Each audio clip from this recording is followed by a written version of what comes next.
৫ August ছাত্র জনতার গণ-অভ্যুত্থানে শেখ হাসিনা সরকারের পতনের পর তাদের ব্যবসা-বাণিজ্য টিকিয়ে রাখতে অংশীদার খুঁজছেন পলাতক আওয়ামী লীগ নেতারা। গত দেড় দশকে রাজধানী ঢাকার পার্শ্ববর্তী জেলা নারায়ণগঞ্জের রাজনীতি নিয়ন্ত্রিত হয়েছে ওসমান পরিবারের হাতে। এই পরিবারের প্রভাবশালী দুই সদস্য শামীম ওসমান ও সেলিম ওসমানের রয়েছে প্রায় ৫,০০০ কোটি টাকার সম্পদ। গার্মেন্টস, শিপিং, পরিবহন, আবাসন সহ বিভিন্ন খাতে ব্যবসা রয়েছে তাদের। ৫ আগস্ট আওয়ামী লীগ সরকারের পতনের আগে দেশ ছেড়ে পালিয়ে যান ওসমান পরিবারের প্রভাবশালীরা।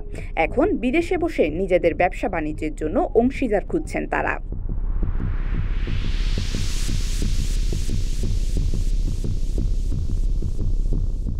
অপরদিকে নারায়ণগঞ্জের আরেক প্রভাবশালী আওয়ামী লীগ নেতা গোলাম দস্তগীর গাজী। শেখ হাসিনা সরকারের পাট ও বস্ত্র মন্ত্রণালয়ের দায়িত্বে থাকা এ মন্ত্রী এখন রয়েছেন কারাগারে। গাজী টায়ার সহ তার বেশ কয়েকটি কারখানা অভ্যুত্থান পরবর্তী সময়ে পুড়িয়ে দেওয়া হয়। যেসব কারখানা অক্ষত ছিল সেগুলোও গত ৮ মাস ধরে বন্ধ। গোলাম দস্তগীরের পরিবারের ঘনিষ্ঠ একটি সূত্র জানায়, বন্ধ কারখানা ও ব্যবসা প্রতিষ্ঠানগুলো সচল করতে তারা অংশীদার খুঁজছেন।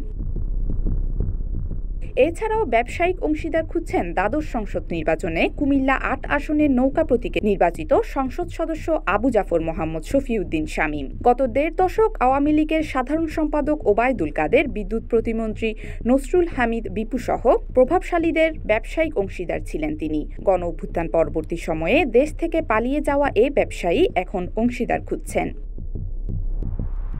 এদিকে সাবেক পররাষ্ট্র প্রতিমন্ত্রী শাহরিয়ার আলমও তার ব্যবসায়িক প্রতিপত্তি টিকিয়ে রাখতে খুঁজছেন অংশীদার। শেখ হাসিনার সরকার পতনের কয়েক ঘণ্টা আগে ৫ আগস্ট ভোরে তিনি চুয়াডাঙ্গার দর্শনা সীমান্ত দিয়ে ভারত পালিয়ে যান।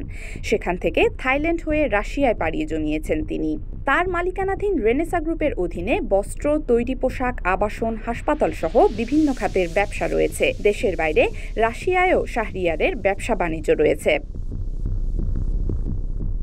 সম্প্রতি হাসান মাহমুদের পরিবারের দখলে থাকা বন ও পরিবেশ মন্ত্রণালয়ের ২০০ একরের বেশি জমি উদ্ধার করা হয়েছে। আওয়ামী লীগের যুগ্ম সাধারণ সম্পাদক ও সাবেক পররাষ্ট্রমন্ত্রী হাসান মাহমুদও ব্যবসায়িক অংশীদার খুঁজছেন। তবে পলাতক ও জেলে বন্দী এসব আওয়ামী লীগ নেতাকর্মীদের বিপুল পরিমাণ অর্থ সম্পদ ও ব্যবসা দেখভালে বিএনপির কিছু নেতাকর্মীরা সাহায্য করছেন বলে অভিযোগ উঠেছে।